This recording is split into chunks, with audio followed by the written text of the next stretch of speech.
Selamat pagi anak-anak kami sekalian. Sekarang kita lanjutkan pelajaran kita ke materi yang berikutnya, yaitu tentang Platyhelminthes.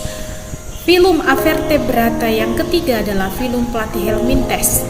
Platyhelminthes berasal dari kata platy dan mintes, helminthes. Platy artinya pipih dan helminthes artinya cacing. Maka Platyhelminthes sering disebut sebagai cacing pipih. Bagaimanakah ciri-ciri yang termasuk ke dalam filum Platyhelminthes? Yang pertama, multiseluler atau bersel banyak, simetris bilateral. Berarti kalau dikatakan simetris berarti hasilnya sama. Bilateral berarti dua. Berarti hanya akan mendapatkan dua bagian sama. Dua bagian yang sama persis jika dipotong, itu dia ya. Kalau simetris radial dari berbagai arah mau dipotong hasilnya tetap sama. Kalau ini hanya dari satu sisi saja. Yang berikutnya aselomata. A artinya tidak, selomata artinya selom, artinya rongga. Berarti aselomata adalah tidak memiliki rongga tubuh. Triploblastik berarti memiliki 3 lapisan ketika berada pada masa embrio.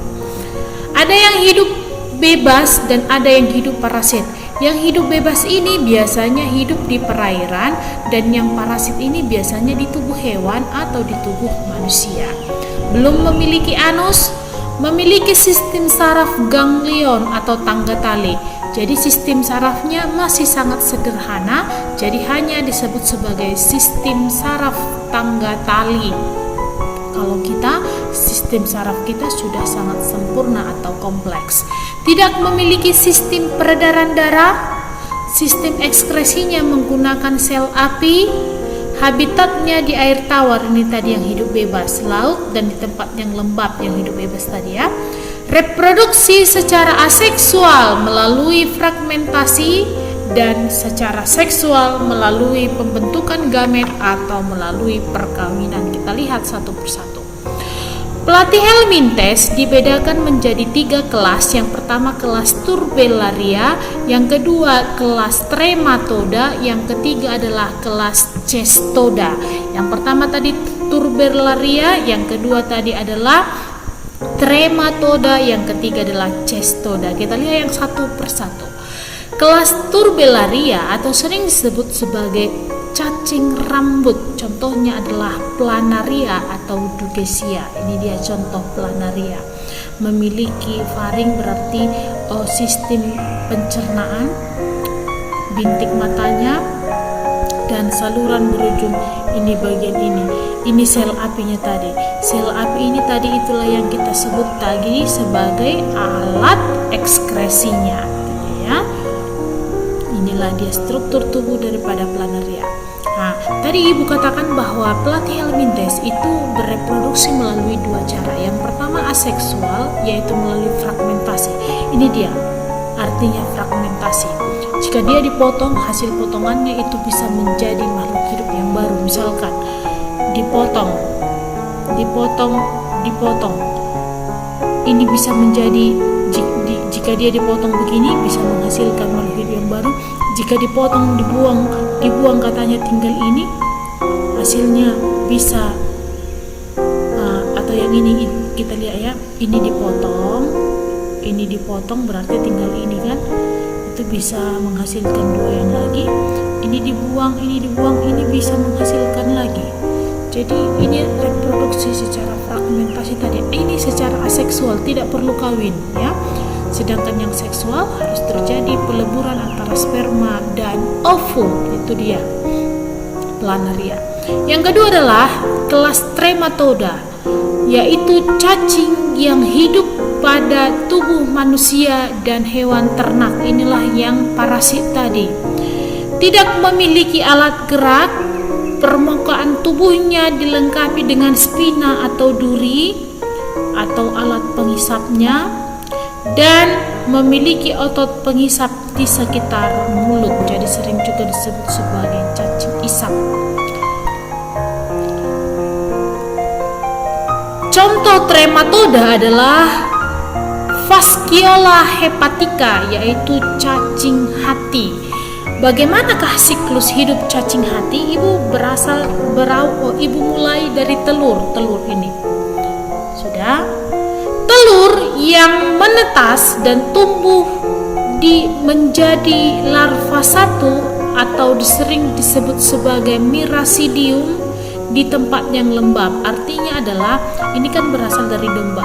Ketika domba mengeluarkan kotorannya atau fesesnya, ternyata di fesesnya itu banyak telur.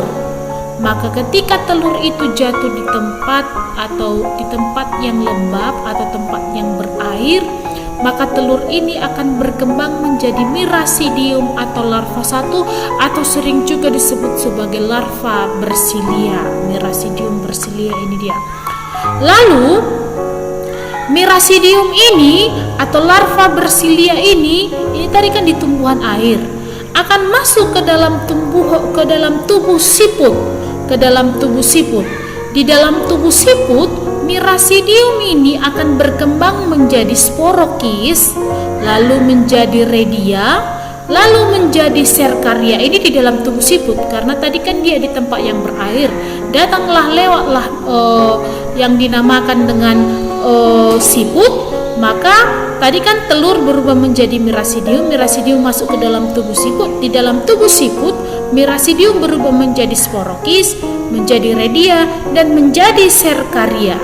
Setelah dia berbentuk serkaria keluar dari tubuh siput dan menempel di tumbuhan air. Di tumbuhan air, serkaria berubah menjadi metaserkaria, lalu datang domba lagi memakan rumput-rumput yang sudah mengandung metaserkaria. Di dalam tubuh si domba, metaserkaria berubah menjadi cacing. Lalu cacing itu kembali masuk ke dalam organ hatinya, bertelur lagi dia. Lalu telurnya itu karena sudah sangat banyak dikeluarkan melalui feses.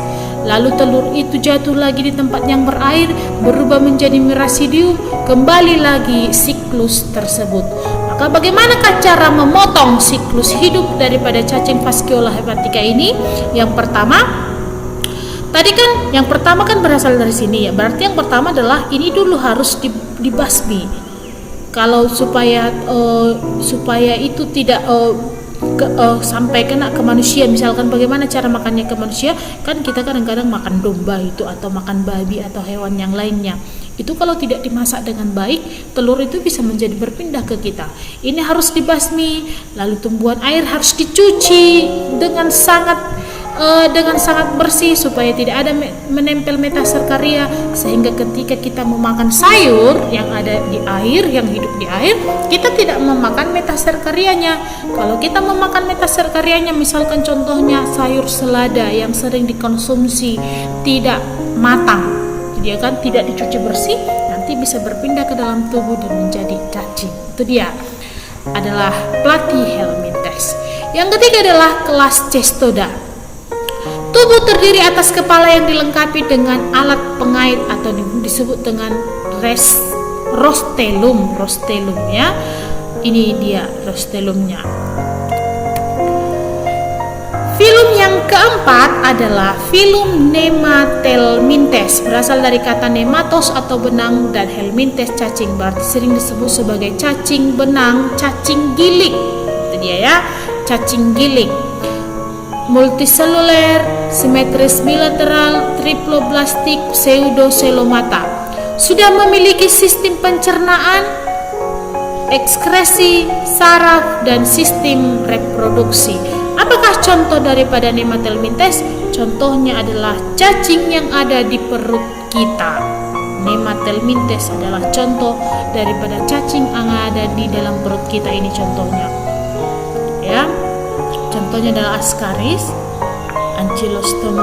Ancylostomata duodenale, dan yang berikutnya adalah cacing yang menyebabkan penyakit kaki gajah.